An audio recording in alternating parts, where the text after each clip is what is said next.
morning. Good morning, everyone. It's a great pleasure to welcome you all for one-of-a-kind conference with no keynotes and no sponsors. Product Leadership Forum is a non-profit, volunteer-driven, grassroots organization focused on celebrating product leadership in India.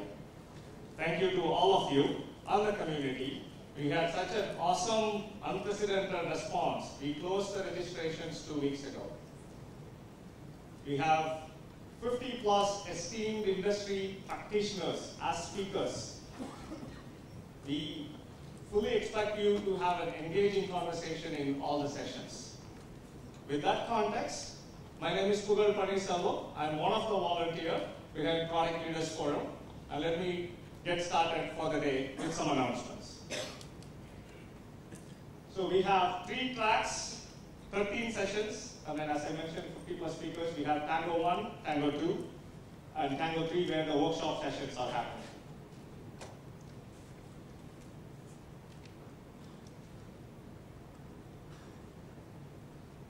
So the next session is Meet the Visionaries of Product Leadership.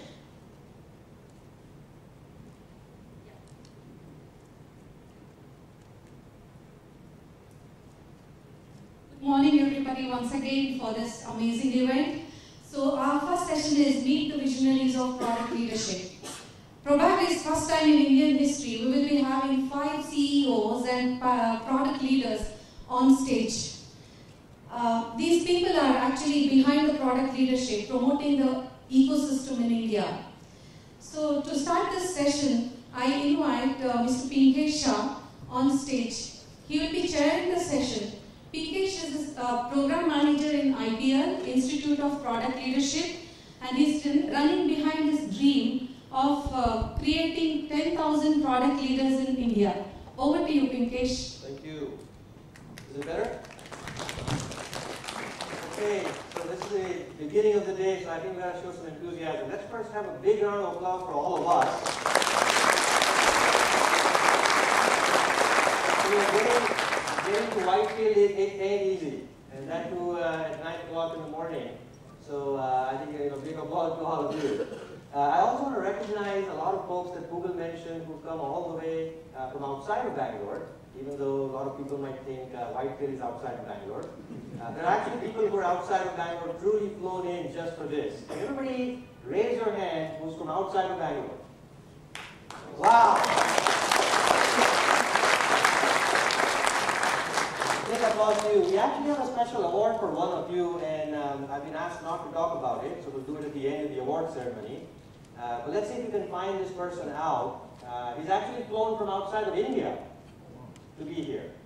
And we'll tell about who and how many and where they came from a little later in the end. Before that, let's get started. It's already a few minutes late into it, so without further delay, I'm going to introduce our esteemed panel today. All of these people really don't need an introduction. I think you'll know that in a second if you haven't met them. But just in order of formality, let me first can I welcome Vijay Anand.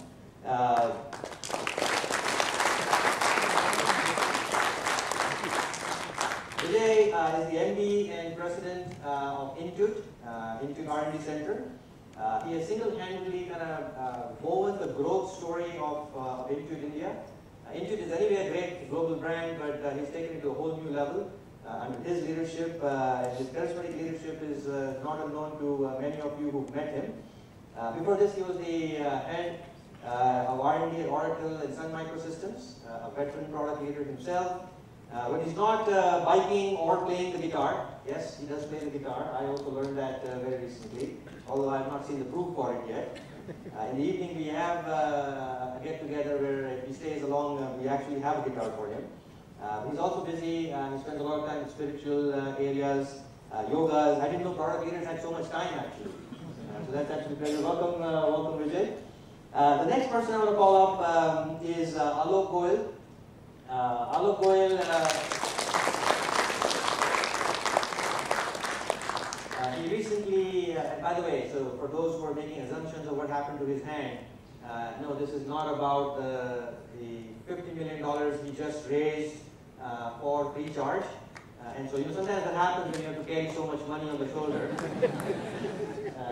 That's the story he tells me, that he's at least got into some biking accident? Or he was just playing. Okay, so we don't know what he was playing. He's not telling us. But certainly, I'm very, very excited to have him. He's an amazing personification of what we call a new age entrepreneur.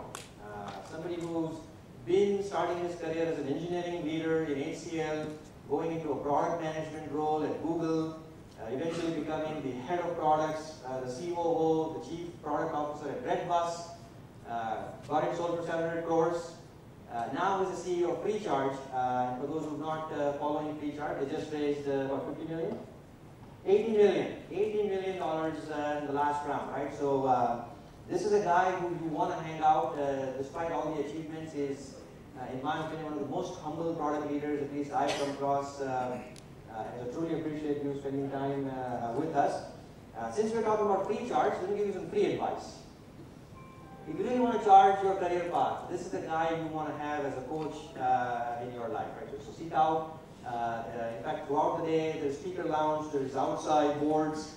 In fact, Google probably didn't announce it more explicitly, but there's a selfie.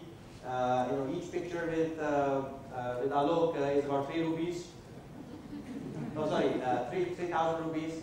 And so, do leverage the video booth that's out there, right? And so, it's all about candid conversations, guys. That's kind of the whole point of no keynote and no sponsor, right? So, do leverage that. Truly excited to have you, Alok. Thanks. The next guy I want to call is another star vault, Amit Phadnis, head of Cisco India.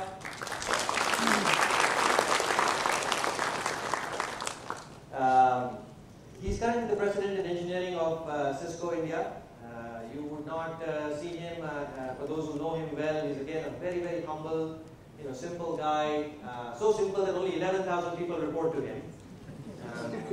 In Cisco, and yet you wouldn't find that if we didn't tell you that, right? In fact, he's a personification, in my opinion, of this physics principle that water at certain height generates electricity. And so, as simple as he is like water, and yet he's so powerful that he's not only driving Cisco's engine, but he's actually driving the Indian product ecosystem. An avid chair for our Executive Product Industry Council, Epic Board, at Institute of Product Leadership.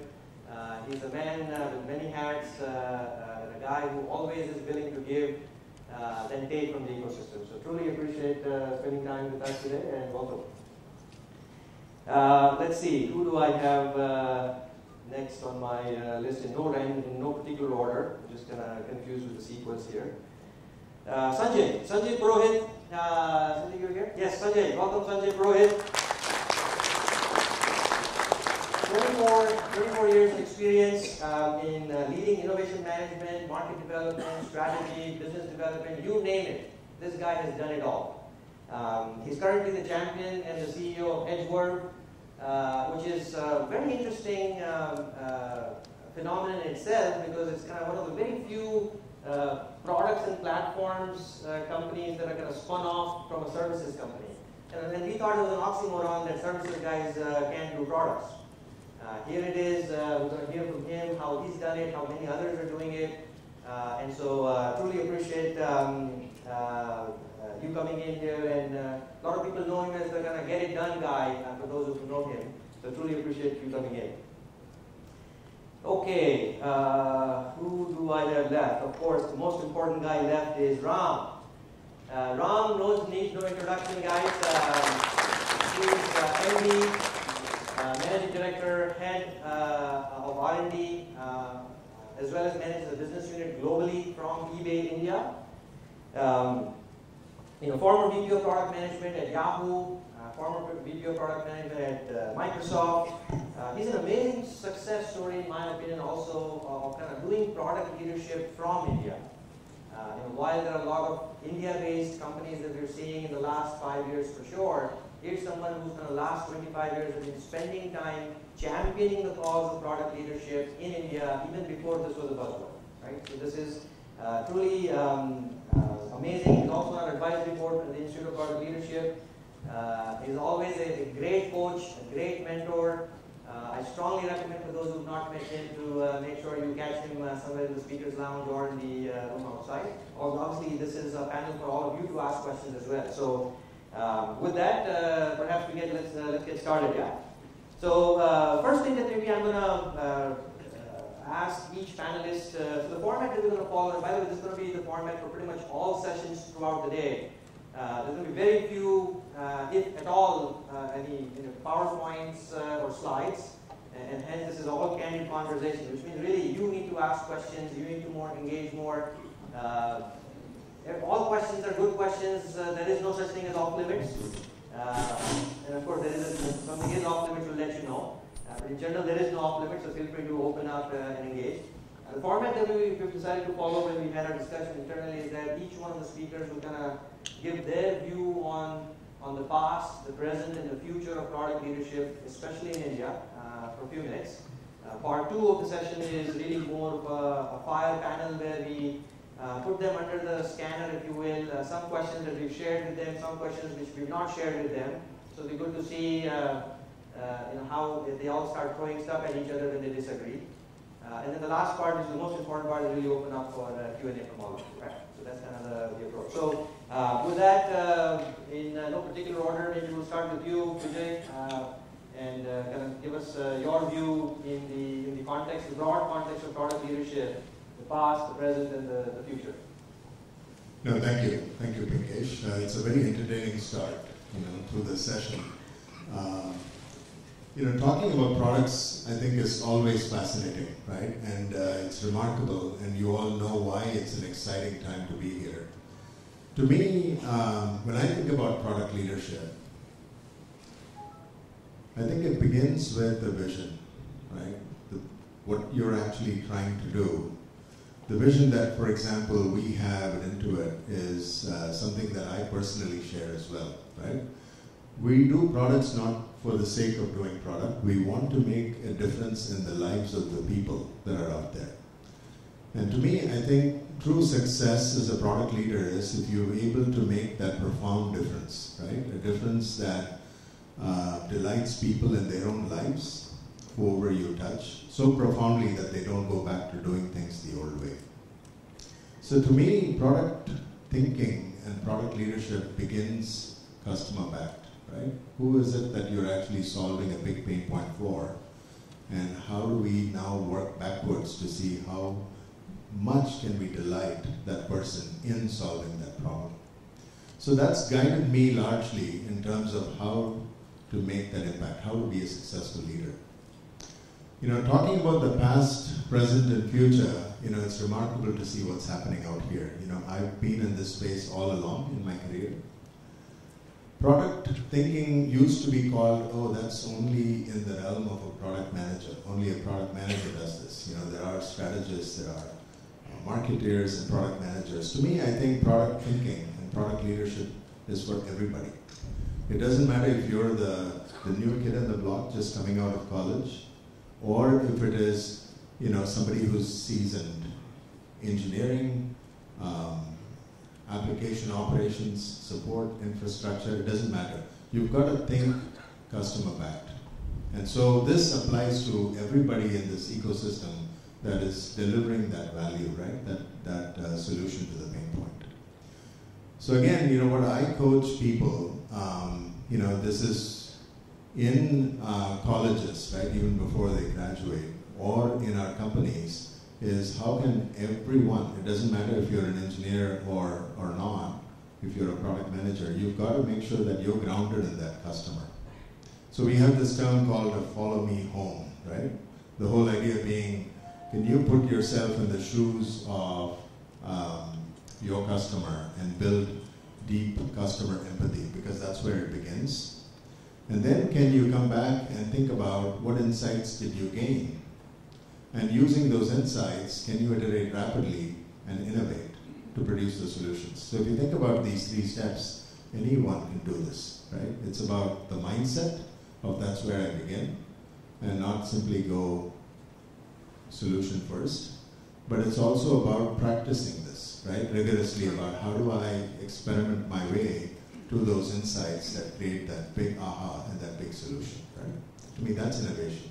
So everybody can innovate and everybody can be a product leader. So to me, I see that transformation happening, Pinkesh, where it used to be, oh, somebody tells me what to do, to now this mindset that we have here in Bangalore where everybody says, I've got an insight, I can actually go out there and then I can collaborate with the team to create that awesome product experience for the customer. So let me stop there and then happy to take those questions later. Let me break my thoughts into two parts. One is the past and present, like Pinkesh was talking about, and second around what I think about the product leadership in my mind, my perspective. On the past and present, my first exposure to something like product management happened way back in around 2002 when I was at HCL. HCL being a services company, which is where I started my career, we decided to get into a product because everyone was doing products, so let's do a product. And I happened to be the technical architect of that product. And it was a big team. We were making decisions day in and day out on that product. And there was nobody like product manager at all. And there were many times we needed to make decisions as to how should this product behave, how will people use this product, etc., etc. And then guess what? Who will make the decision? The technical architect. Now, how will I make the decision? I will make the decision based on what is the easiest thing to implement or what is the right technical architecture. I will not keep the consumer in mind because that was not my job. And then that used to bother me a lot because I was making decisions which were good for us, the engineering team, but not probably for the end user and may not be the right thing to do for the end success of the product. So I talked around, I said, guys, we need somebody who can make these decisions and tell us rather than us making the decisions. And that was the first time that kind of a need got expressed, and there was nobody to fill in that kind of a gap in the company. And then at some point of time, there was a product manager who actually joins. He sits in a cubicle for about 5 or 6 months, and then he leaves. And it was pretty much not clear to me as to what the guy did. All I heard was that he was a product manager. That was my very first exposure to what the function, there's something like product management. Then at Adobe, there was a very, very well-defined product management function because Adobe started off way back in like 80s and the function was very well-defined because of the US nature of the business. And there was a product management function in India which was largely focused around building specs and defining what should go out, more of the market-facing thing, and then pretty much once the specs are defined, then the product management would step back and let the engineering director take the lead from that point onwards. Then I said, so after that I got into the Google part, which is where I got a real sense of what the product management function is, and in my view what the product management function should be. In Google it was all about, in the year 2007, it was all about the complete end-to-end ownership of the product. You pretty much decide what needs to be done, what is the market, etc., and you are really the CEO or the so-called mini CEO of the product, and you are owning it forward completely. And incidentally, the market was still not pretty much aware of it. My first media quote went off as saying Alok Goel, project manager of Google sales. And I was pulling my hair as to where this project manager comes from.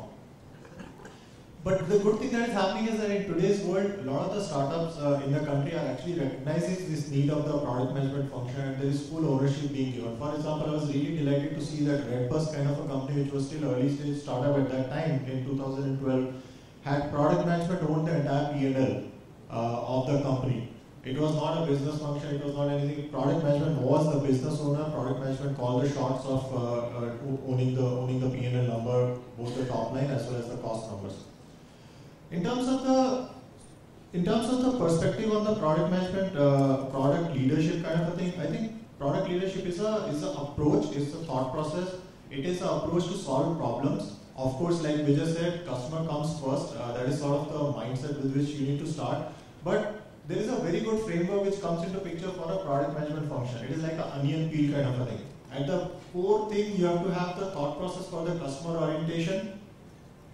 Then after that, you have ability to write good quality specs, keeping that customer in mind. And then you have got ability to program, manage, and influence people without necessarily owning the reporting structure of those people.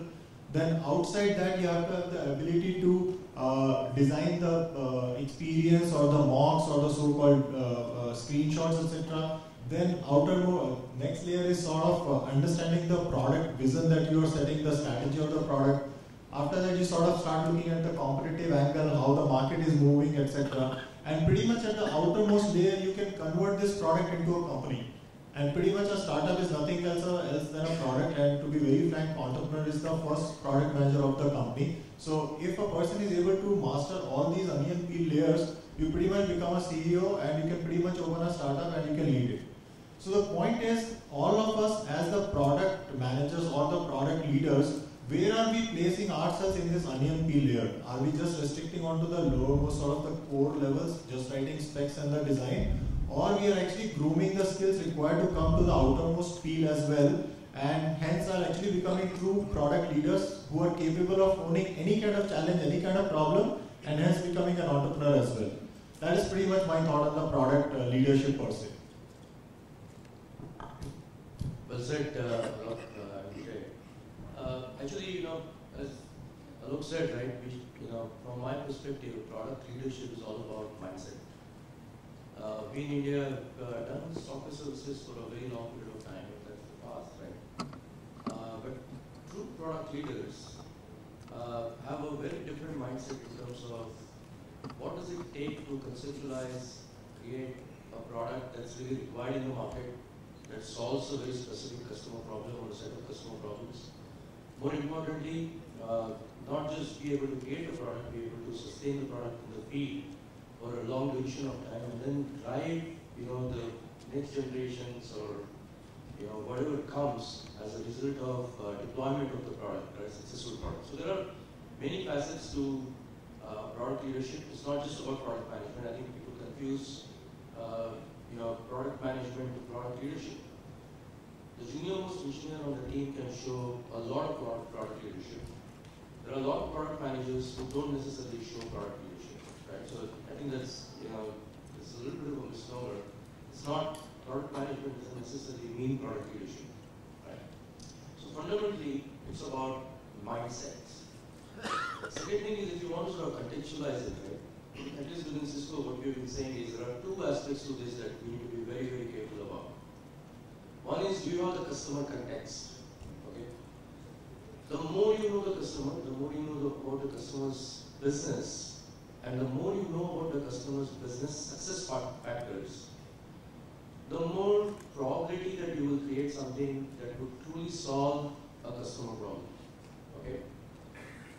What we've seen in India, I mean, talking about the past, because of the services mindset, typically, when engineers became senior engineers and tech leads, you would have engineers coming out with good ideas.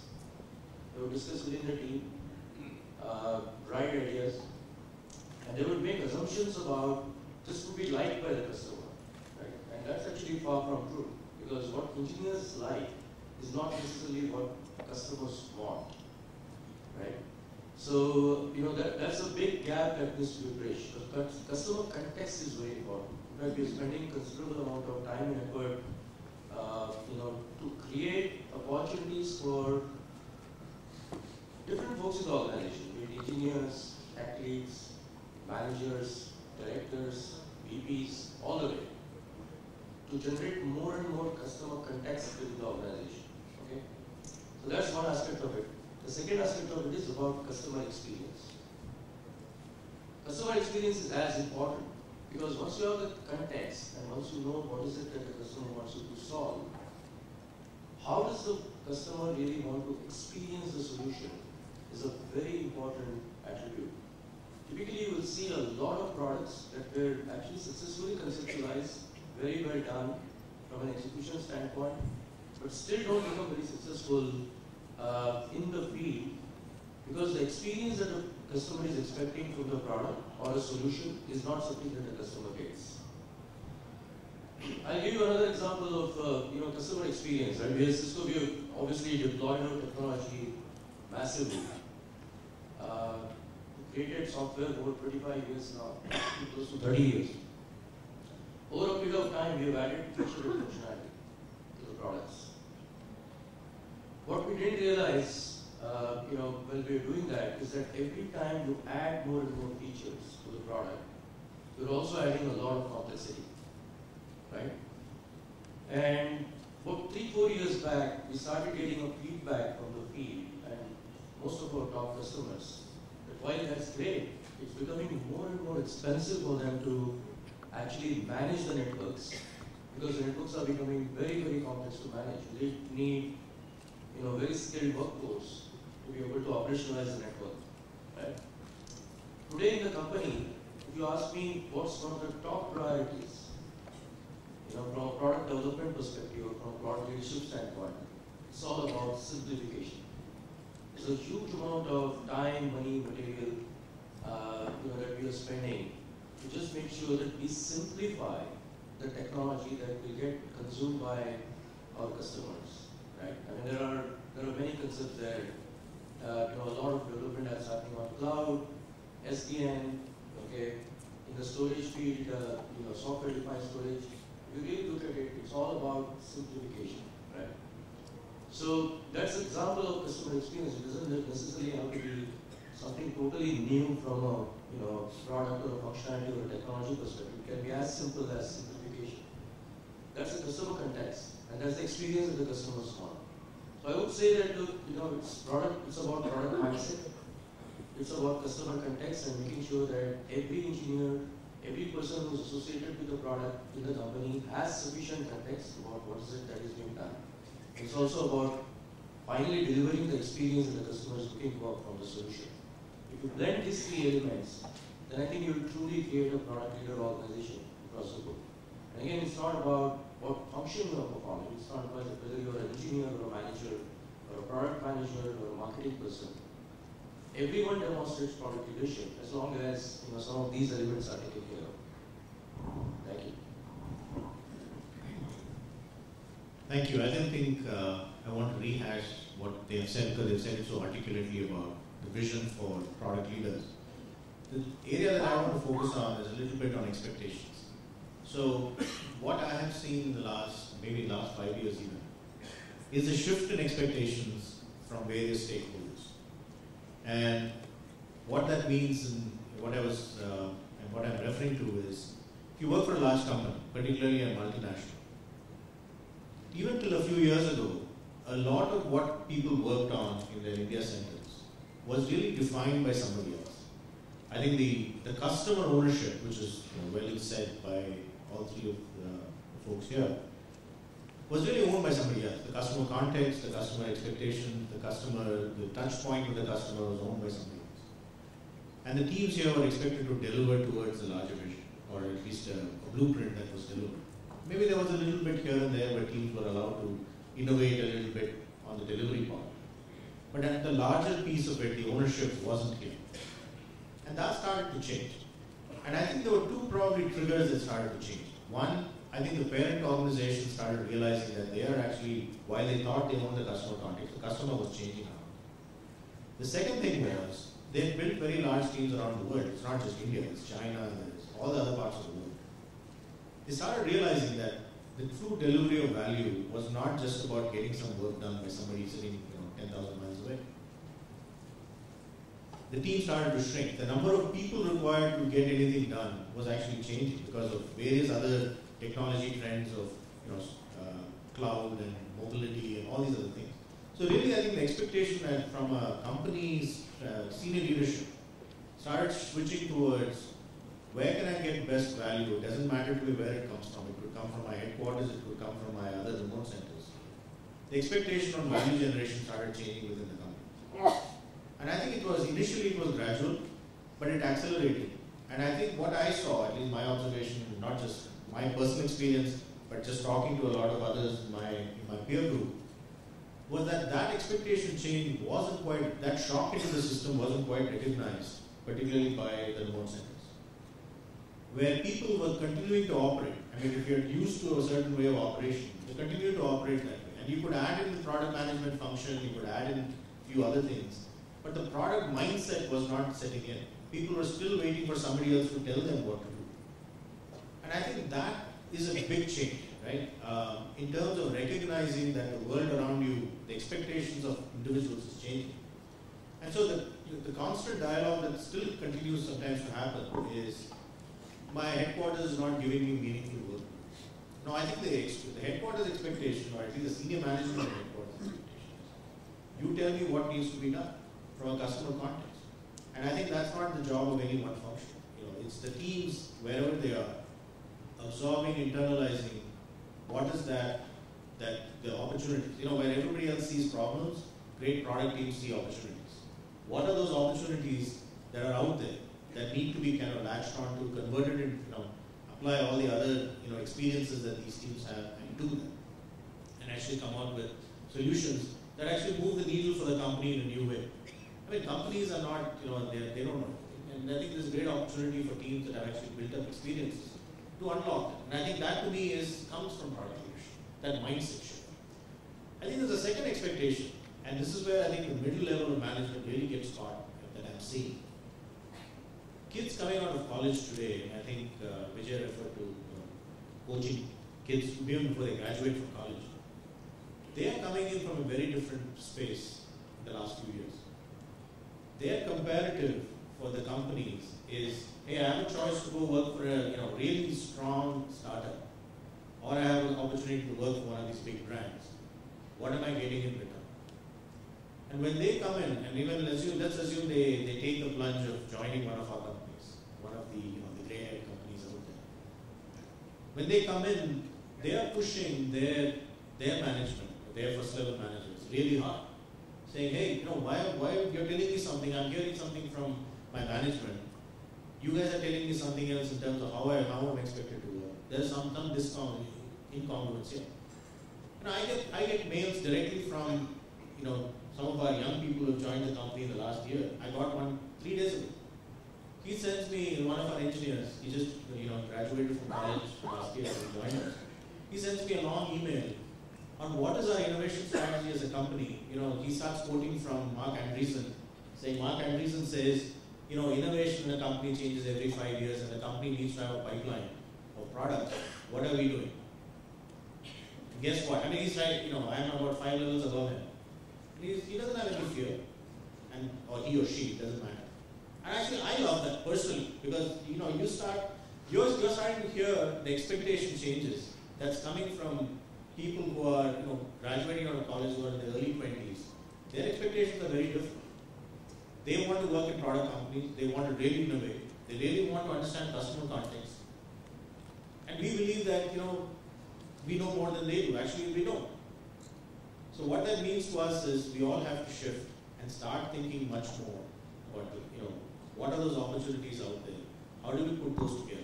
How do we give meaningful work, not just because it's work, but it's really meaningful because it has an impact to the company and to the larger ecosystem. And how are we going to make that shift?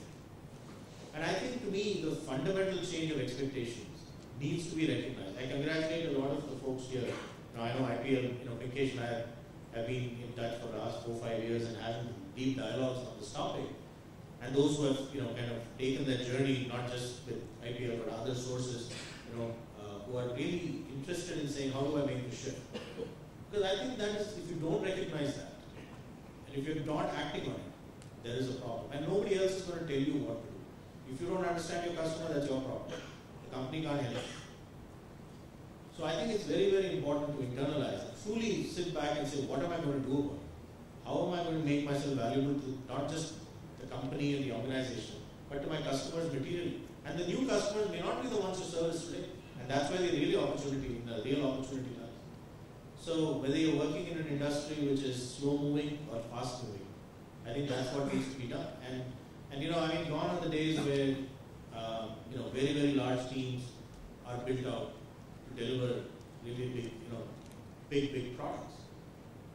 I think the thing is, we may have large teams, but they need to be segmented down to small product thinking teams that can deliver and consisting of all functions.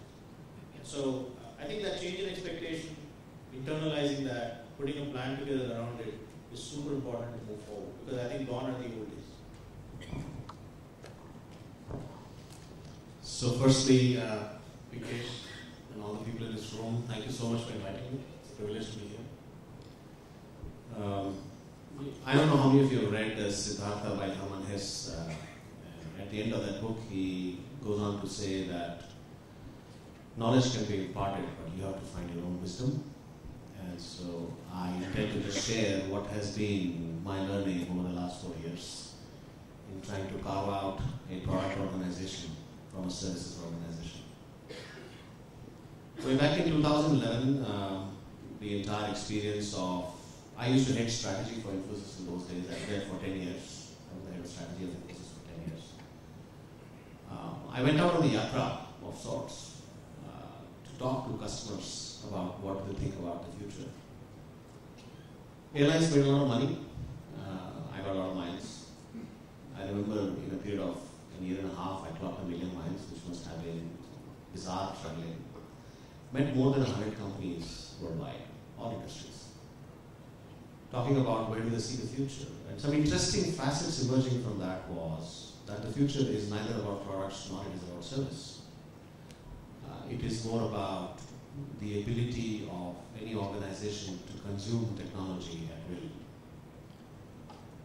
Because future, you can imagine an enterprise which is operating on infrastructure that they don't own because of the cloud, on applications that they don't own because of the software as a service paradigm, with their employees working on devices which they don't own because of the mobility and those kind of trends, and dealing with data across an ecosystem that they don't own but they actually work with. So what do we really own? And so we started thinking about that, and we said we have to get into this game, into this business of trying to build software. Obviously, we have this reflex of calling every software a product. So we said we have to build software, and software that can change organizations in an unimaginable way. And we'll keep this in mind. So the first step in any such journey is imagination. And if you follow Pablo Picasso, once he said, if you can imagine it, it's real. So we got down to this act of imagination, saying, what is it that we should be doing? What is it that we should be building?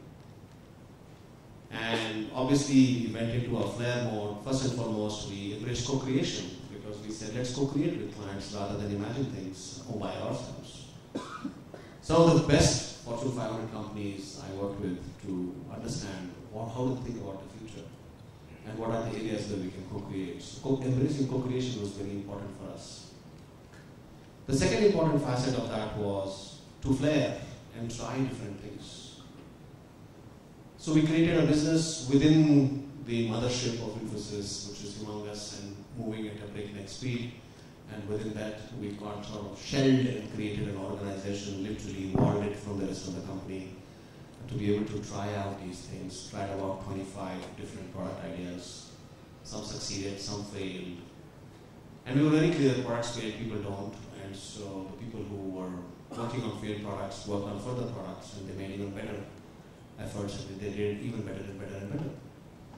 Till we got to a point saying, enough of flaring, I think we now need to focus. So the imagination part essentially was about what areas should we work in? What areas should be meaningful to our customers?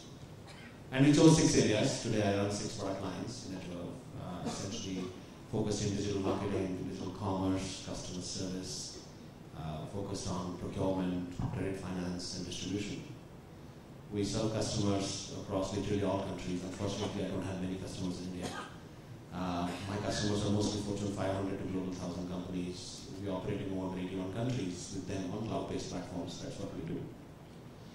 But I think that imagination is an important phase in our life, and that has to happen again and again and again. The second part is belief, because the whole question was, everybody was skeptic. Infosys, products, how will they do, why will they do? And that big question saying, when you will be as big as Infosys, and I don't know how many startups in this world have ever made it to $9 billion in 3 years.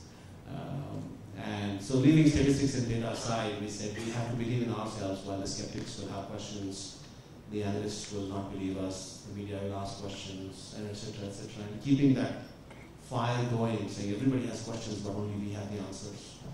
And so we said we'll create a company. We'll create a company of our dreams.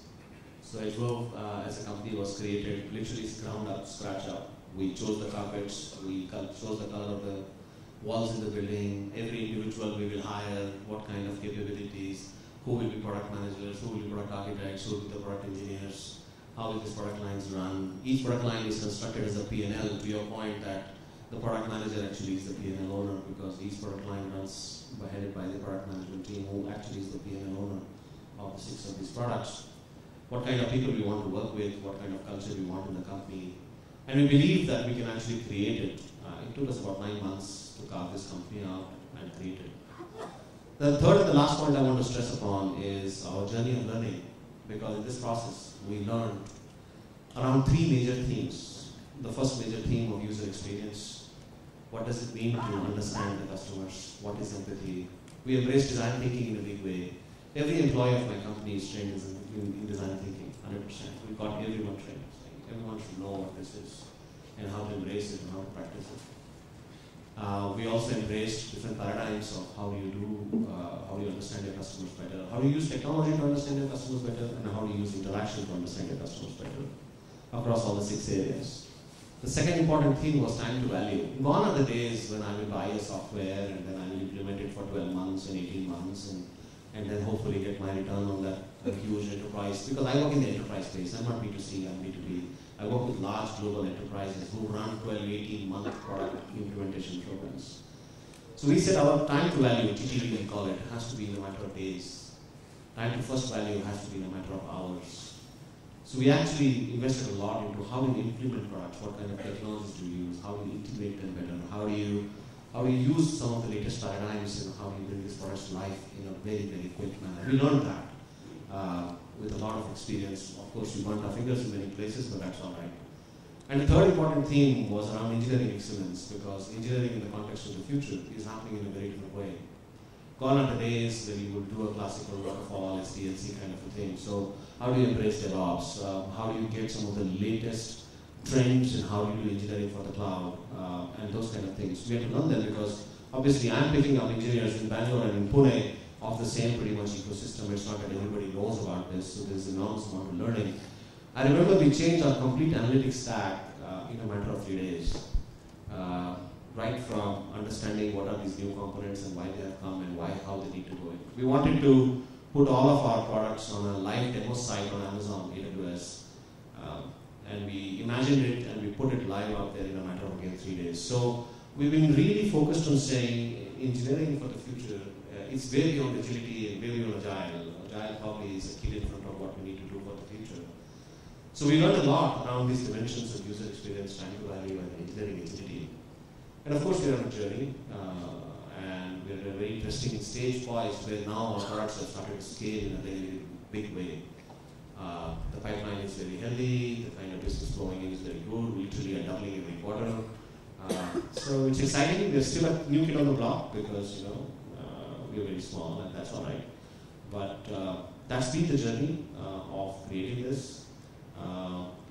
Essentially focused around imagination, belief, and learning as the fundamental tenet. Awesome. Thanks a lot. I think it's a fascinating experience for perhaps a lot of people to learn as to how you really carve this out.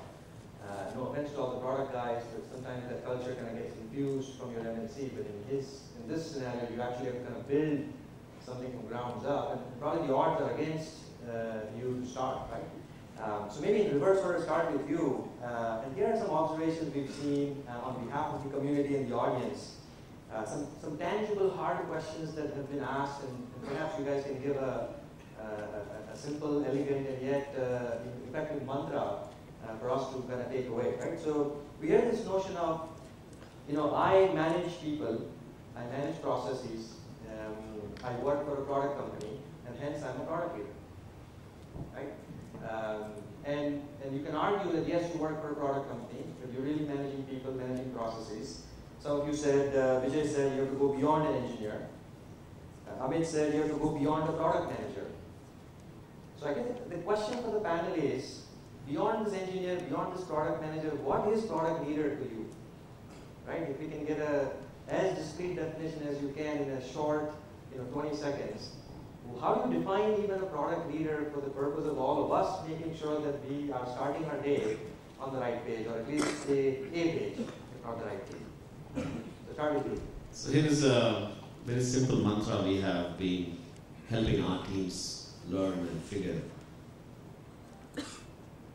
I would believe that they understand the essence of building a product if they are able to imagine the future of the customer. And hence I built an organizational structure where 96% of the company works on the product. Only 4% of the company is watching other people work on the product. What do you mean by managers and stuff like that? So only 4% of the company watches other people work. 96% of the company actually works on building or selling the product and nothing else. And I think the fundamental premise, I would really regard somebody as a product leader. He could be a fresh engineer out of college, or he could be one of the product heads. For me, product leader is not a role, it's a mindset. He's the one who is really imagining the future of the customers that we are trying to serve. And then we play different roles to manifest that future into architecture, into engineering, into definition, design, etc. But if I can't imagine the future, if I believe if a product person, I'm removing the second part, manager, architect, product person, is building anything to requirements, then that's the point is lost. You have to build to a vision, and hence that has to be preceded by having a vision. And so the people who can imagine the future of customers, I would believe they are in that zone of being product leaders. So if I were to kind of summarize in one line or less, anybody who builds to a customer's vision is a product leader or a product person. Not customer's vision, to their vision of what the customer's future would be. Good correction. Their vision of what they think this customer's going to need is, in your opinion, the by the way, the hashtag for those of you who are not tweeting, there are some exciting gifts and prizes going on. The hashtag is PLF2015 PLR. So that's going to go into the tweet right now. Your definition of a product leader. Okay, great. Thank you. Ram? I can't disagree with that. So I think somebody who's immersed, and I think it's not an individual, I think it's a body, a tightly knit group of people who really can understand, internalize, and able to translate the customer's context, whether it be a pain point, whether it be an emerging trend, into something that will add value back to those customers, I think would be the definition in my mind of the product. It's not very different than Sanjay's definition. I think it's almost the same definition. I'm not sure you're going to hear anything much different from this. That's where the fireworks will start. Candid conversations, that's what this is all about. So. See, for me, right, it's the ability to talk to customers, understand what they need, but then be able to convert that into a broader, sort of solution that would be applicable across the industry. And that ability, Henry Ford once said, if I had asked the customers what they need, the customers would have told him faster horse. Okay? And if you just do what the customer tells you to do, then you will just create a faster horse, you will not create a car. Yeah. Okay? Customer context is very important, right? But your ability to translate that context into a solution that would be very widely adopted across the industry and solves industry-wide problems consistently. I think that is a very, very important characteristic of a product leader or a product leading team. Because, otherwise, one mistake that we do often is talk to a customer, deliver exactly what the customer needs.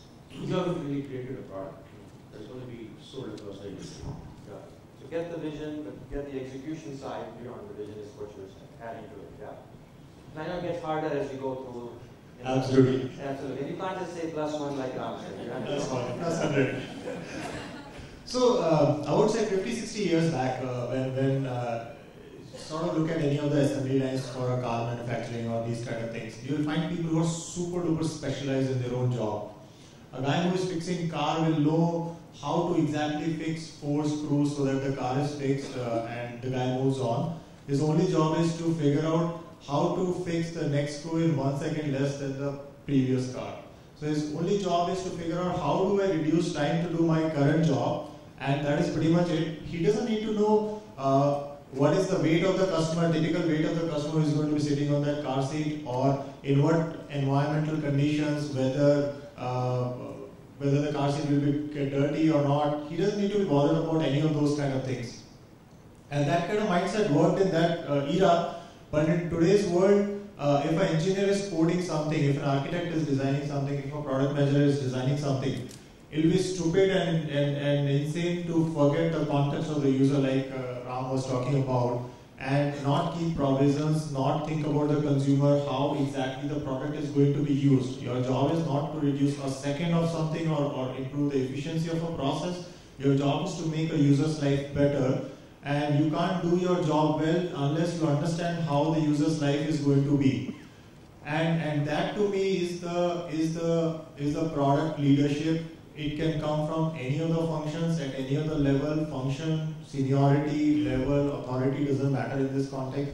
And actually there is a very, very good analogy or sort of insight that I caught sometime back in the medical science area. In today's world, if you have a complex medical problem, you go to a specialist, super specialist, so-called super specialist, they'll say, problem is not in my area. The nephrologist will say, problem is not in my area, the diabetologist will say, problem is not in my area, but the patient is suffering. And each of these guys will just keep sending the patient to one end or the other, and the patient is screwed up because he is not treated well. And I actually saw a real instance of this. I am not disclosing the person, but I saw a real instance of this, and that's why I'm bringing this analogy. The person is not getting treated. At the end of the day, what do you want? You want the person to be treated. It's a complicated problem. It may involve multiple functions. You have to solve it from a customer angle. Customer in this case being a patient. You can't just say that the problem doesn't belong to my area. I have done the diagnostics test and now go to somebody else. That problem can happen in many of our software industry and product industries as well. There is no bug I have tested on my phone. There is no bug I have tested on my system. You can't have that kind of an attitude. It has to be the customer context. It has to be solved till the end when the customer is actually happy, his customer's expectations are met, and then only you can move on. So customer vision, empathizing with the customer, executing on it, and now you're saying cross-functional collaboration as part of the execution. Right?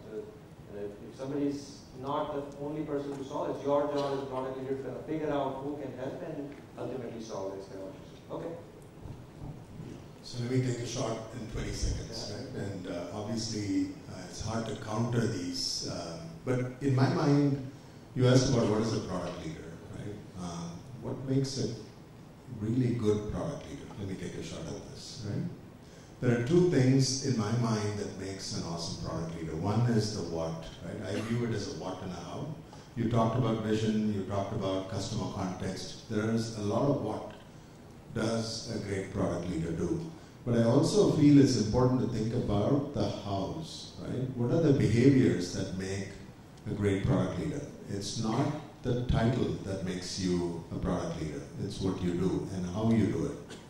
So on the hows, this was alluded to in the previous discussion, right? The behaviors that I see inspiring product leaders do is about being bold, taking bold moves, believing. You've got to have belief. Yes, you rely on data. Yes, you rely on the context, but you've got to make those tough decisions. You've got to be decisive and bold. You have to have passion. I've never seen, think about, the products that you love out there, right? What are the products that you use and the people behind it, who have created those products, and you'll see a key attribute, and that's passion. You've got to see through the ups and downs. It's never a linear path, right? There's probably more setbacks than you can imagine. And if you don't have perseverance, right, you're not going to be one. On the other side, right, being bold doesn't mean you just are stubborn. So you need to have an open mind to learn fast. If you're on the wrong path, how do you internalize it and change course, pivot? And you have to have the passion translate to never being satisfied, right, until you've delivered awesome. So in my mind, those would be the four. Bold and decisive, be very passionate, learn fast and be open to changing course, and finally never be satisfied, relentlessly iterate to get awesome. That's very good. So the what and the how and the attributes around the skills is great, the whole passion, being bold, challenging the status quo, I think what Ram was saying, what Amit was saying. So now that we've got this amazing definition of what a product leader is, and I think most in the audience would agree. If they don't, they obviously have a chance to ask a question. So we'll find that out in 10 minutes from now.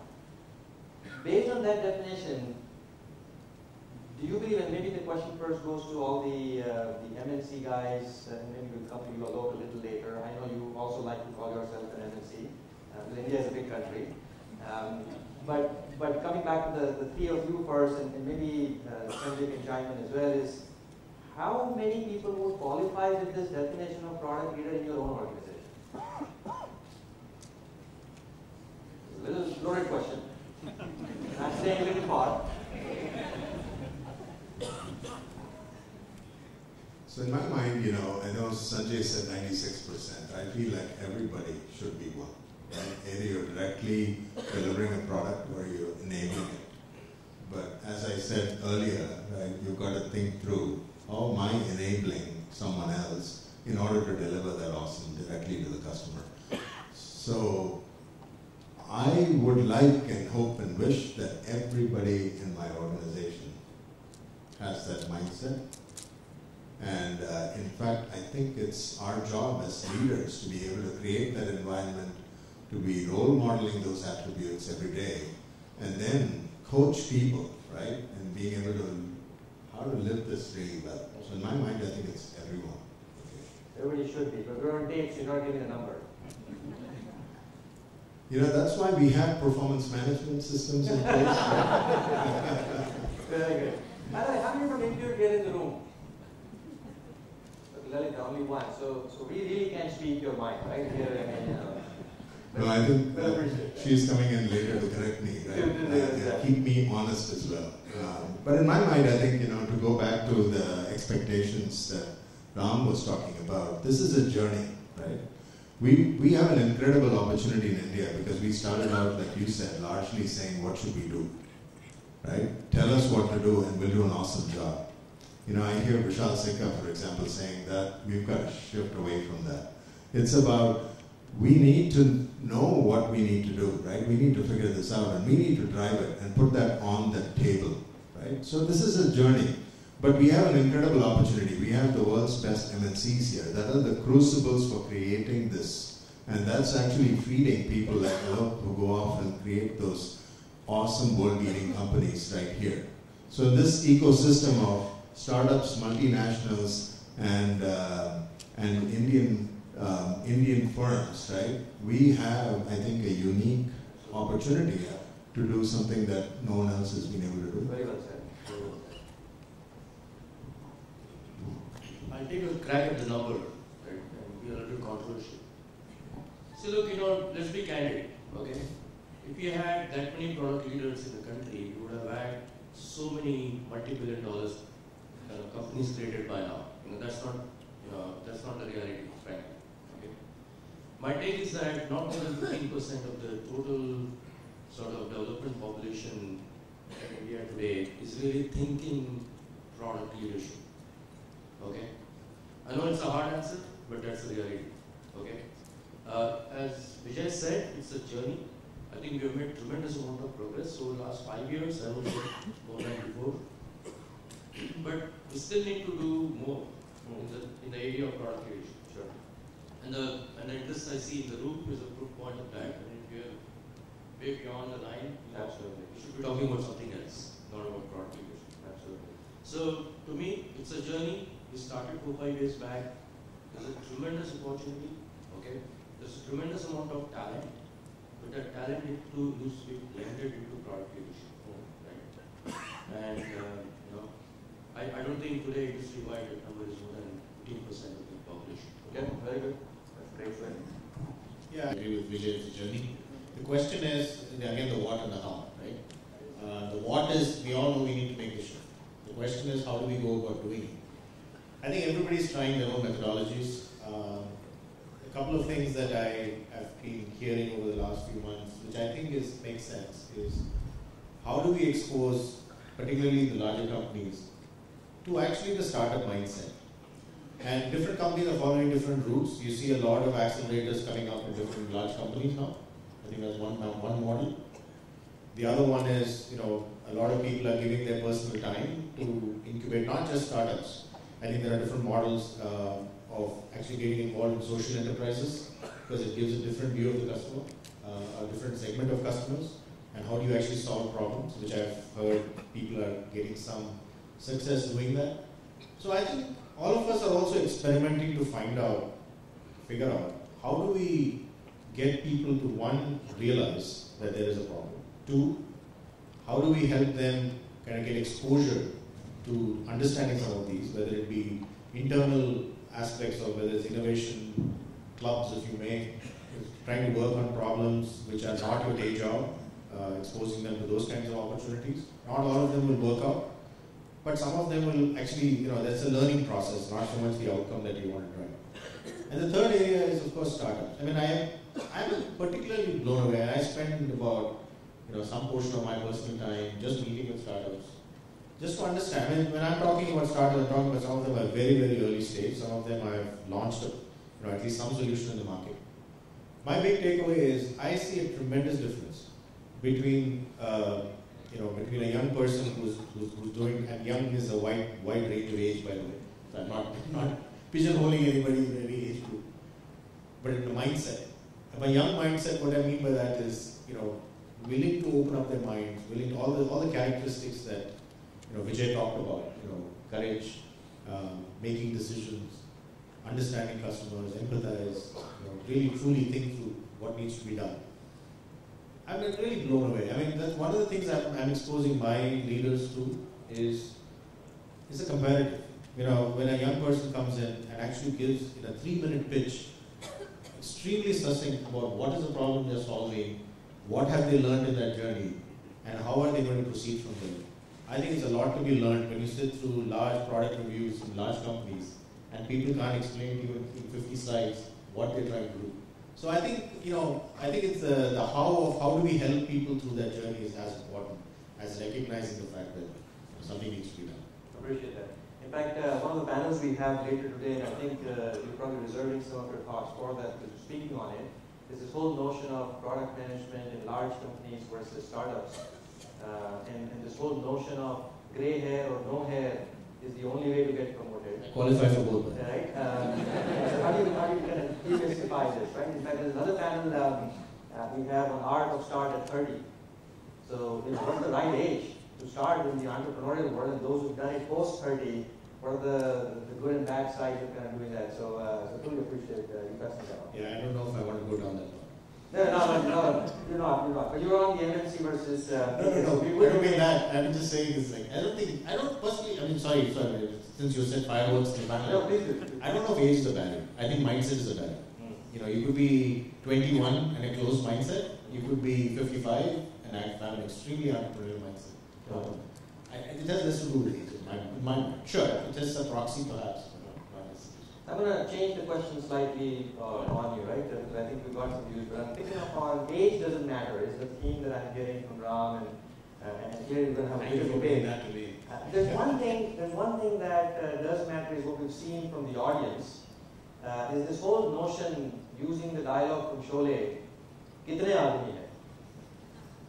So a measurement of success, sometimes in the context of India, is how big is my team? How many people am I managing? Am I doing the performance appraisal that you very eloquently talked about? And coming from a services background, I think that's an assumption, this might even be deeper rooted with this whole kitne aadmi hai. So first of all, do you agree? And if you don't, or if you do, what did you do differently in this Edgeworth carve out from a services company where the rules might be different? So, firstly on the age factor, I became an entrepreneur when I was 45, right? So, age doesn't matter. Coming to your question of kitne aadmi the, it's a very important and interesting question. So when I started carving and preparing to set up Edgeworth, one of the important principles was how will we structure this organization. And having lived in the services industry for so long, it's very well known that your respect in the organization comes from your span of control.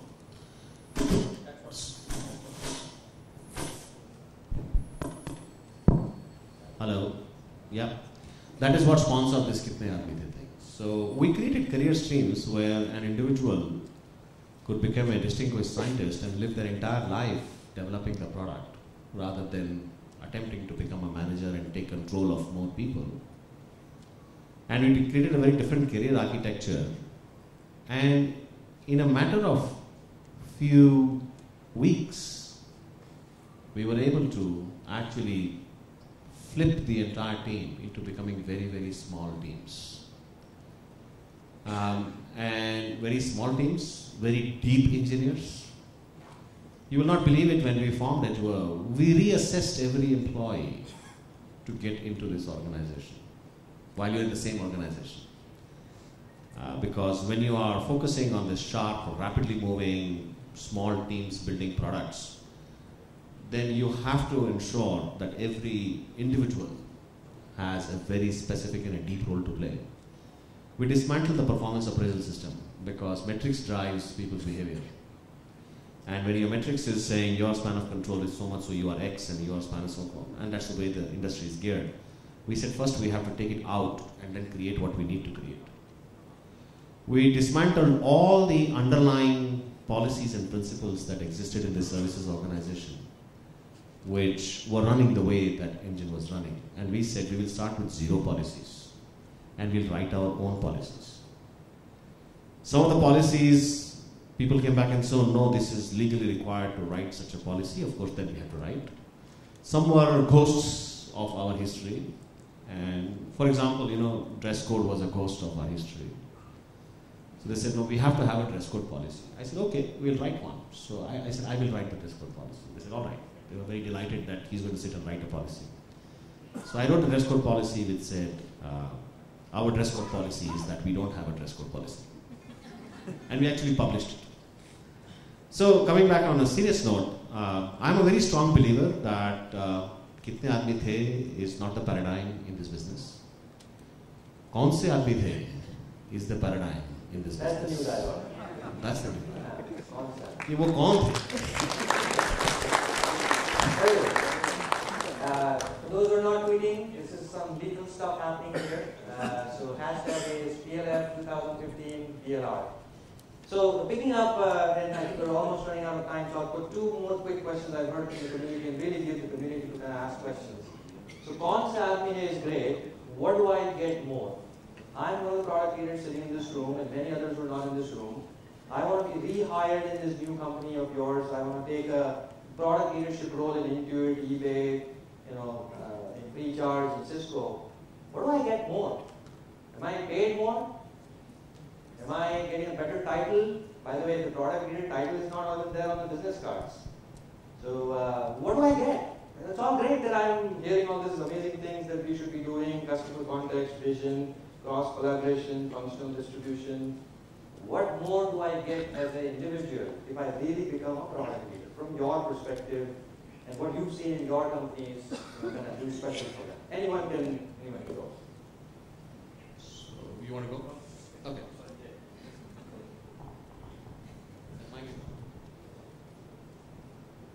So while we check the mic, by the way, quick poll. How many of you are from services companies here today? Okay. How many from a MNC product company? The most. How many from startups? Okay, fairly good amount, right? So I think we'll get a good variety from them as well. That question might be slightly different for startup versus MNC versus service. Right? He said, "Kaun aadmi the is important." Kaun se aadmi? Kaun se With a aadmi. heavy voice. Kaun se aadmi? If you get a good role, if you get a good product leader role, I think what you should look for is kaun hai tu or kaun banega tu, right? Kaun hai tu or Kaun banega tu. I think our next script of the next movie, ladies and gentlemen, big round of applause for the rest of the faculty here.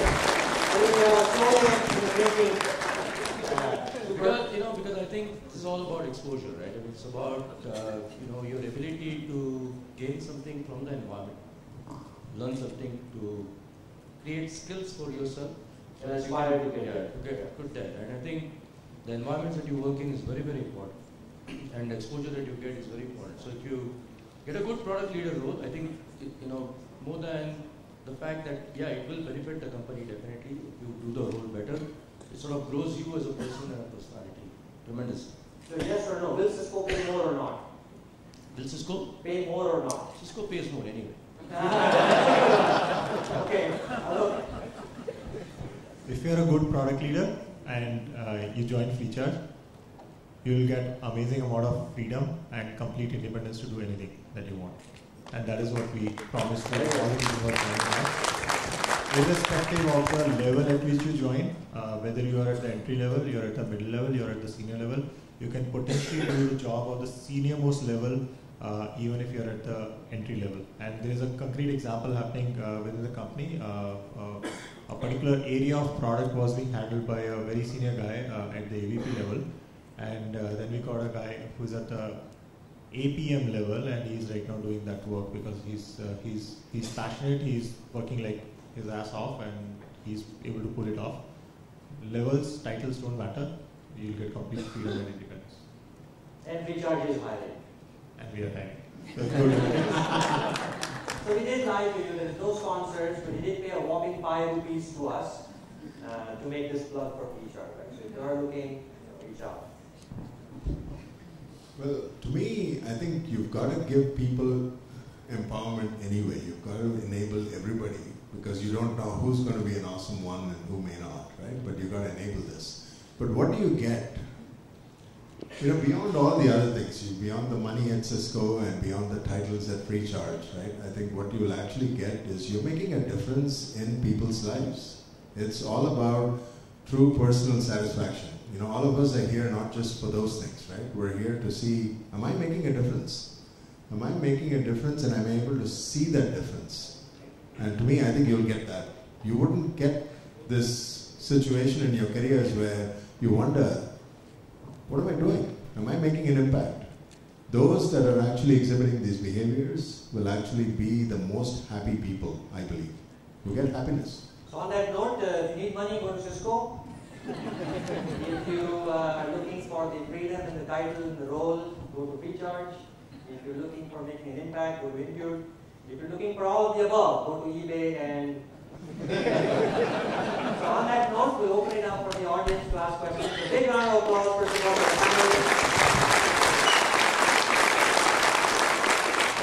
We have volunteers running around with mics, so you will have to raise your hands and somebody will rush to you as soon as they can, yeah? Okay? Yeah, I have basically two questions. The only request in the interest of time is that be very specific. Oh, yeah. Try to point to somebody who you want ideally to answer. We would love to learn that you grew up in Koramangala and you have 2 dogs, but a little later perhaps we can learn about all that in networking. Right now, stay focused on the question. Yeah. My first question is product leadership and evaluation Others are asking questions. Please start dialing in and come to this session. Was it awesome? Was it excellent? Was it nice? It was just fine, or no, we didn't meet your expectations. We want to hear from you as our guests are on the stage. Please dial in and give your feedback. So for those who didn't get that, there's some disturbance at the back. This is a mechanism you're going to be seeing throughout all sessions today. It does not cost you a thing. It's a missed call. So we want you to give that missed call to one of these 5 numbers. 5 being super duper awesome, you loved it. 1, I'll never come back to this conference again. So give us that feedback so we can bring you to the conference again if there is something problem we need to fix. Every session, please give this feedback. Start giving your missed call as we get the questions rolling. My first question is basically, is the product leadership is evolutionary in the company, or is it something which can be trainable? Can you train a product leader is one line question. I think you can, right? I think, by the way, every role is trainable. As long as the talent exists, the willingness exists, the flexibility is there. I think a number of them pointed out to the fact that you need to be bold, as Vijay said, at the same time you need to be flexible, right? You have the ability to sort of absorb. I think it can be definitely great. The answer to this is pretty good, but it is like a contradicting thing to what the other panelist has said. Like we do have the customer experience and the engineers who were doing simultaneously, but one belongs to arts and the other belongs to engineers. Okay, so if I talk about the evolutionary and trainable, an arts person in order to train into engineering person takes its own time. And it's not so easy basically to train. Right now, the same problem that what I'm facing in my company is I have a bunch of user experience people who are extremely good at art and lots of excellent engineers. So can I answer that? I think I get the question. So let me answer that in the interest of time. There's an art and science to building products. But I think there is one indelible piece that you heard from everybody consistently, which was about understanding the customer. So let's separate out functional expertise from a common purpose that you need, that you are focused on. The common purpose is understanding your customer and delivering value to them. The functional expertise of somebody from a UX background, somebody from engineering, somebody from product management, you bring that functional expertise to the table for one thing, to deliver value to your customer. So as long as you all remember the same purpose, I think you're good. Here's a trivia question for everyone in the room right now. There's one of the panelists sitting on the stage who actually is a mechanical engineer and worked at Ford Motor Company for the longest time before he jumped into software. We have a special gift for you if you can tell us who that is as we go to the next question. Good morning. My name is Pradeep. The question I have is that, while you are building a product, you are faced with different stakeholders, your customers, your top management, and your own engineers. And all of them have different set of expectations, right? And what happens is that sometimes the product managers, their line thought of lines is like, we want to build this, and sometimes they'll come back and say, we have funding problem, we can't build this. Whereas engineers might feel that, there is this, I want to get into multi-tenancy, the new kids out of the college, they want to build certain new engineering features. So it is imperative that you create some sweet spot somewhere. And how do you, in your experience, how do you go about such adverse situations at a high level? Probably because I'm the guy, still the earliest builder amongst the team here at this stage. The entire fabric, if you will, of the product has to navigate itself to a vision and to a belief. I talked about co-creation a little while back. Co-creation has one more dimension that you can get actually swerved in the direction of a specific client requirement as well. And that is where it comes back to whoever is the core, who is the team leading that product, for them to have a shared vision of what are they trying to build. There are pivots that happen on any product again and again and again. As you go and you hit the market and you experience the customer, like, oh, I think it needs a 5 degrees of change vis-a-vis what I thought. And while ideas can come every day of different types, the product should pivot based on real customer experience rather than one fancy idea after the other, because that could send you into a tailspin and you could never come out of it. So my approach would be, I would come out with a minimum viable product and I will hit the market and let the customers then give me some more insight and let me see how it is going, and I will pivot. Not necessarily in line with the customer requirement, but in line with what I learn from what the customers experience of this product, and is my vision drifting by a few more degrees, right? And this could happen at different layers. It could be at the technology layer. Somebody comes and says, oh, Docker is out, let's go ahead and adopt Docker and let's do A, B, C, D, F, G. Or somebody comes and says, let's rehash the entire architecture, we should make this different. Or somebody comes and says, hey, that's a new interesting application workflow, let's add it to the product. Ideas are good, and we will all keep them very close, but I would pivot when I would see a certain inflection in the market which I'm able to visualize. A customer may or may not tell me, but I'm able to visualize. And I would expect that the product leaders would have that ability to say, I need to refactor my vision, both at the technology layer, at the experience layer, or at the software layer, to be able to say, I need to make some change. But I need to make that change because I want to make that change, rather than just because it's a new thing on the block and let's go ahead and make the change. That's the way I would think. Okay, very good. Yeah, just add one quick thing. In the question that you asked, if you just find and replace product with life, you get a very good answer to this thing. Right? You've got your wife having some expectations, your mother having some expectations, your kids and your boss having some expectations. How do you balance all of that? At the end of the day, you have to define the trade-offs. At the end of the day, you have to define what is the most superior thing you want to do. And in the case of product, At the end of the day, the good thing is that at least one of the trade-off is very clearly defined, that the customer is supreme and no other trade-off can be made against the customer. So that way trade-offs in product leadership is much more easier than the trade-offs in life. It's also less risky to fail at a product versus fail at the family life. Yes. Yeah, my name is Vishal from Oracle, and my question is to Amit. You touched upon the simplification theme. I have a scenario where the product has been in existence for 10, 15 years, and we have met the customer expectation, but of late, the feedback from the field is it is over-engineered. So my question to you is, how do we reset the customer expectation in such a scenario? Well, I don't know whether you want to reset the customer expectation or want to reset the product. That's a little tough to do, to reset the customer. Well, I think it's a good question. It's not about resetting the customer expectation, right? Typically, successful products which have been successful over a long period of time build legacy, right? And in fact, what you're facing right now is probably the problems of success, right? Because over a period of time, the product has been built, has been successful, deployed, added to over a period of time, and it becomes complex, okay? And the customers then start coming back to you and say, well, it needs to be simplified. Now, it's not that easy. So you can't say that, look, here is the way you've been using the product so long, I'll give you a totally different, user interface going forward, okay? And scrap the earlier one, because there's a lot of ecosystem that gets built around your product, okay? Especially if it is successful and very largely deployed.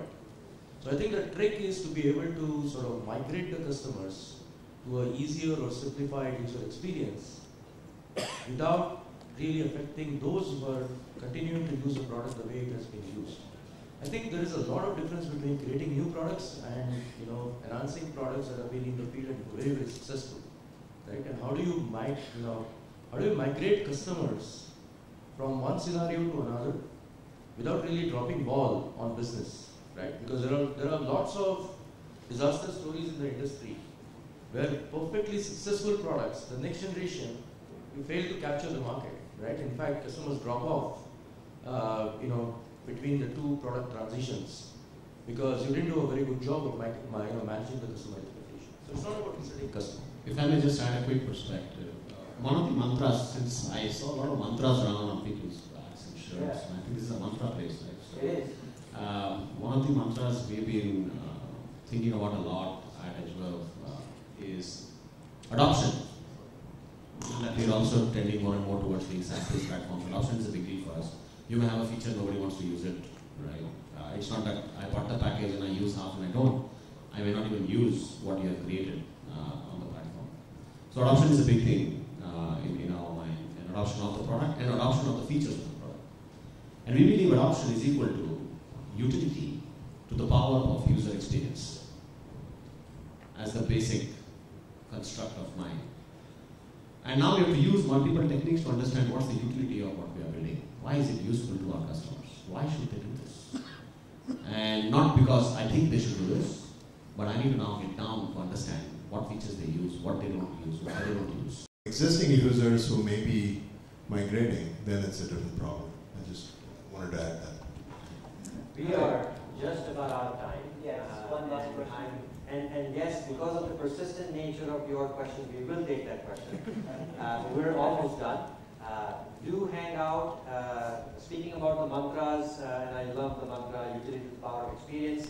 There is a mantra board outside. It's what we call the Hall of Fame.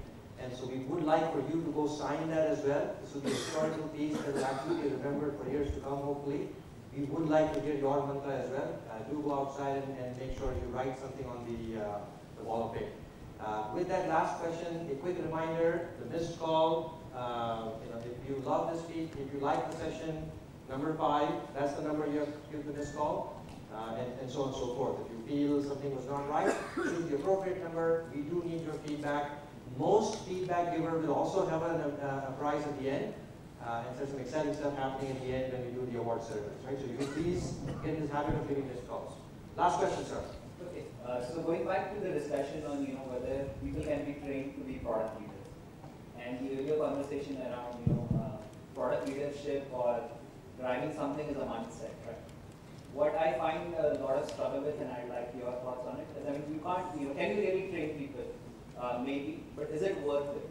Right? Is it worth investing a lot of time in somebody who is kind of already a cup full and try to fill in that, versus maybe hiring or having somebody who's younger or more open mindset and get them to do things? A quick one on this. I don't really worry about can we really train people. I really worry about do I have people who want to learn. It's important to flip the question. Do I have people who really want to learn? And if they really want to learn, then, even Steve Jobs said once, right, that the most wonderful things in this world were built by people who were as simple and as ordinary like us. So, if the people want to learn, and that's why I'm constantly looking for people in the room and on the floors of our setup. But are there people who are hungry to learn? Are they curious? Are they asking questions? They may not know, but are they hungry to learn? And if they're hungry to learn, we can do wonders with the kind of infrastructure that we have at our disposal. Remember, go back 30 years, 40 years, people were trying to learn things in the absence of any infrastructure. Go back to Henry Ford when he was trying to build a car, there was hardly anything around, right? But still they were able to. And today, there's so much of knowledge, so much of infrastructure. My real worry is, are people willing to learn? So when we were getting people into our team, this was one of the important selection parameters, that what is the ability of this person to learn new things? And if that is right, then we can figure out the rest. I just had to, I think great point that Sanjay made. And I want to pick an analogy, or at least an example, of the hungry mindset to learn. I think, if you look at what Bill Gates has done in terms of reinventing himself, he spent, first 25 years of his life building software and building up Microsoft to a point where he said, okay, I want to go do something else. And he retrained himself and learned about the medical field. Right? What Bill and Melinda Gates Foundation does now is not just about giving money. He personally is probably more knowledgeable than most doctors in the world in terms of what healthcare is about. And I think he's self-trained. I had the opportunity to once sit down with him and have that discussion many years ago. And he talked about that he used to sign up for online classes back when online classes were not existent. Of course, he would not sign up as Bill Gates because then that would cause other problems. He would sign up under anonymous names, but he would sign up for classes and audit classes in universities, at least for the ones video classes, to actually learn the medical field. Right? I think that's somebody who's the richest man in the world. If he's able to kind of retrain himself to think about new areas, completely new paradigms, I don't see why any of us shouldn't be able to do that. And I think I absolutely agree. I mean, when I recruit, the only thing I look for is the person capable of, are they interested in learning. If they're not interested in learning, I think whatever you feed them is not going to work. And I think, it doesn't matter if the age is not a barrier, again, I come back to that. You have young people who don't want to learn, you have old people who don't want to learn, you have young people who want to learn, you have old people who want to learn. So I think it's the learning mindset, curiosity, ability to understand things at a depth, not stay shallow. I think these are all characteristics you want to look for in people. And if you have those, it doesn't matter what problem you throw at them, they'll figure out a way to learn about it. And I think that's all you can do. So on the positive note of you can learn, thanks a lot. An awesome round of applause for Amit,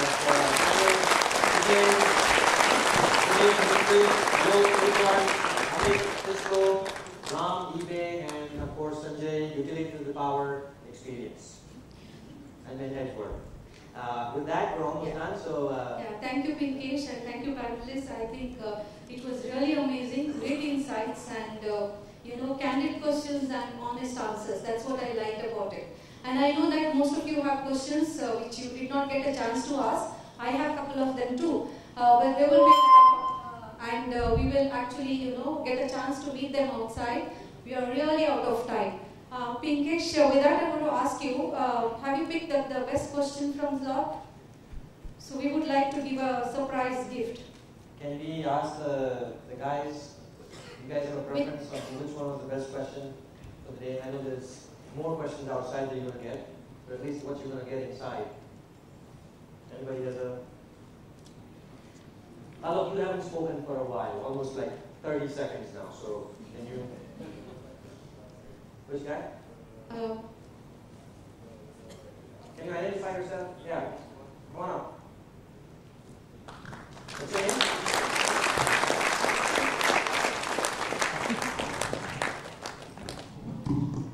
My name is Pradeep. I work for Novel as an enterprise architect. Thank you.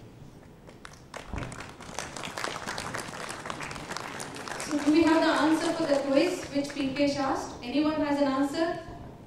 The one who shouts first will get the gift. It is Ram Narayan, the guy in the very back. Yes, Absolutely and gets it raising. right. Please come over. Vice President of Product Management at Microsoft. They have nothing to do with cars. Vice President of Product Management, Yahoo. Still, as of now, still nothing to do with cars. They might follow Google, right? And now eBay, which they sell cars, so there's some connection with cars. But other than that, it's all doable.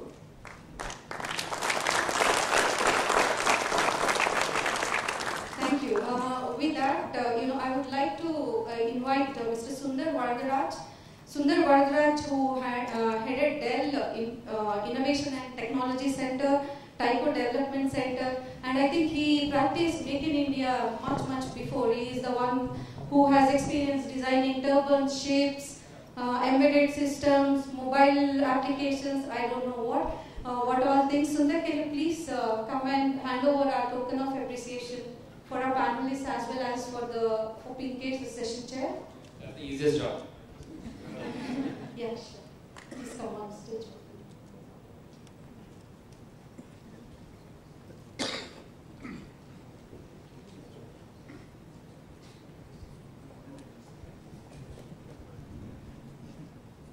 Mr. Vijay Anand.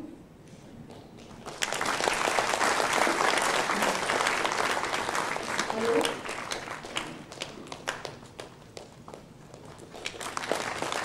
Amit S Phadnis.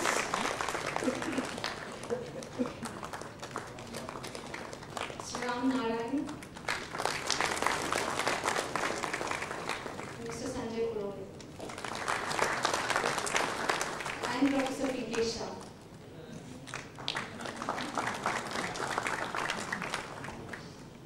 Thank you all. We have the winner from the missed call. The people gave missed call. We will put up the statistics at the end of the session. However, we have one lucky winner from the people who gave missed calls. We are dialing the number. Whoever's mobile rings, please come forward and take your gift. Okay? So while you're picking up your call, I have some more announcements to make. We have actually 3 tracks going on. So this hall will be divided into 2 parts, Tango 1 and Tango 2. And that side we have Tango 3, where the workshop tracks skill building tracks are going on. Thank you. So the skill building tracks, we have only 30-seat small room. So really those who are interested in data science, how to build marketplaces, or in design thinking, make sure that you grab your seat first. Otherwise, you may not get a chance at this moment. You might have to again come back to us later. And other than that, I have a set of announcements.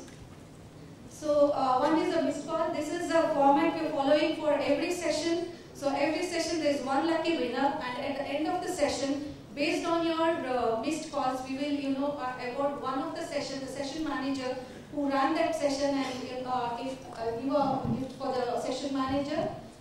We have selfie boards outside. Please take your selfies and tweet it.